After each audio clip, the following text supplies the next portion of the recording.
talking about this COVID whistleblower. So right now, a CIA whistleblower is providing testimony to the Senate Homeland Security and Government Affairs Committee on an alleged federal cover-up over the COVID-19 pandemic. So James Erdman III testified that there was a concerted effort within the intelligence community to downplay the possibility of the coronavirus pandemic and how it originated in a lab leak. So we want to listen in. We know this is something that many of you will care about.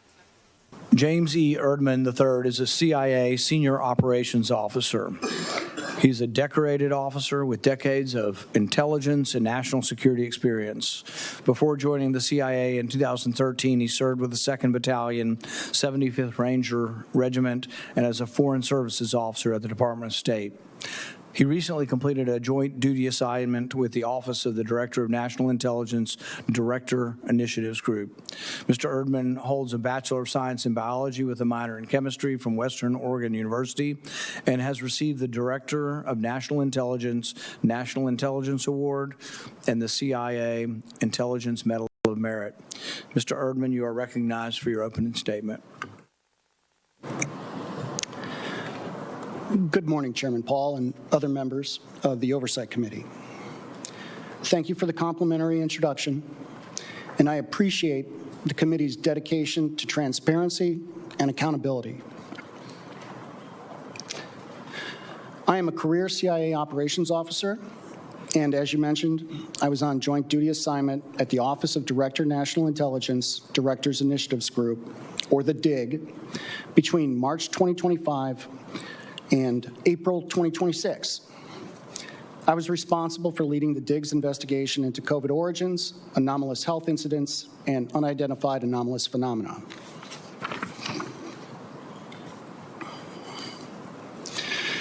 I'm here today to discuss the COVID cover-up, the national security implications associated with the DIG's investigative findings, and CIA refusal to comply with lawful oversight, as well as how we remedy these problems. Intelligence community leaders and senior analysts downplayed the possibility that the COVID pandemic originated as a result of a lab incident. Motives are difficult to define given the scope of the DIG's review. Intentional or not, the IC's actions resulted in a cover-up, wasted resources, and a failure to properly inform policymakers.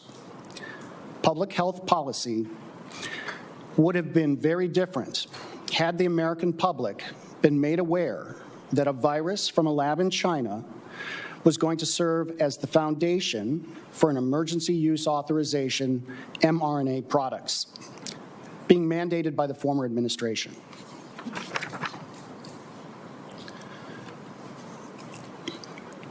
Dr. Fauci's role in the cover-up was intentional.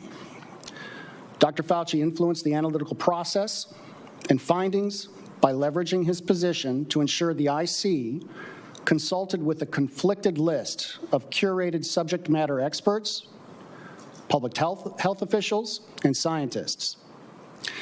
This included some of the authors of the paper, The Proximal Origin of SARS-CoV-2, and other public health experts who have been in his orbit for the last 20-plus years.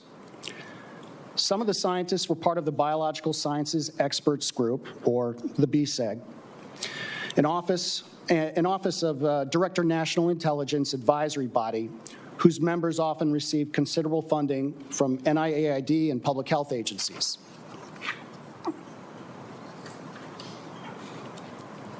The BSEG scientists influenced national laboratory, WMD research, policy decisions, finished analysis, and other intelligence matters, creating misaligned incentives and conflicts of interest, as well as counterintelligence issues.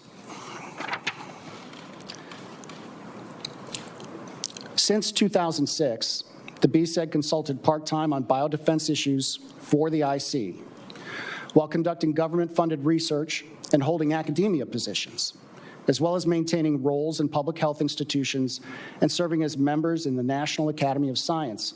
They received funding from NIAID and other agencies for vaccine research, USAID's PREDICT project, the Cooperative Threat Reduction Program, It even worked with Chinese scientists on coronavirus and other pathogen studies pursuing vaccines.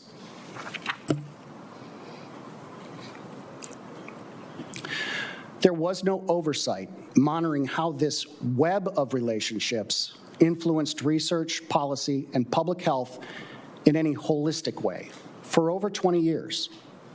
In fact, several of the BSEG scientists helped Dr. Fauci rewrite definitions of gain of function in 2015 to lift a funding pause on dangerous research.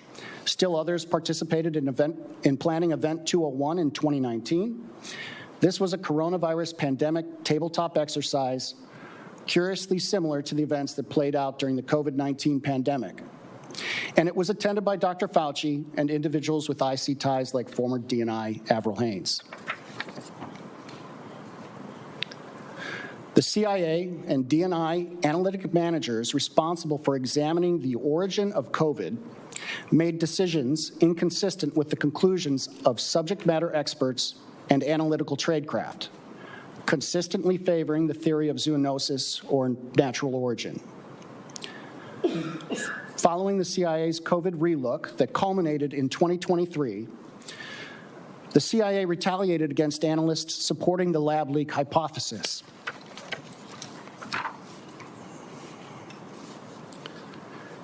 CIA analysts were not bribed. The analysts that supported the 2023 lab leak conclusion took every administrative measure available to them to address their deep concerns regarding the analytic integrity of their finished intelligence. CIA managers retaliated against them for their refusal to agree with management's middle-of-the-night anonymous rewrite of the analysis, which changed the assessment to a non-call judgment.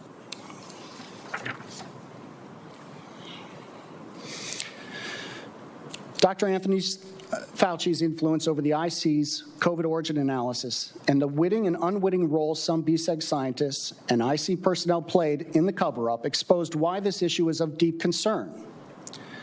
Failure to address the United States government's inability to differentiate between public health and biodefense and the oversight-resistant ecosystem of life science actors has been fertile ground for increasingly dangerous continental United States gain-of-function research, as well as similar research conducted in U.S. government-supported labs abroad.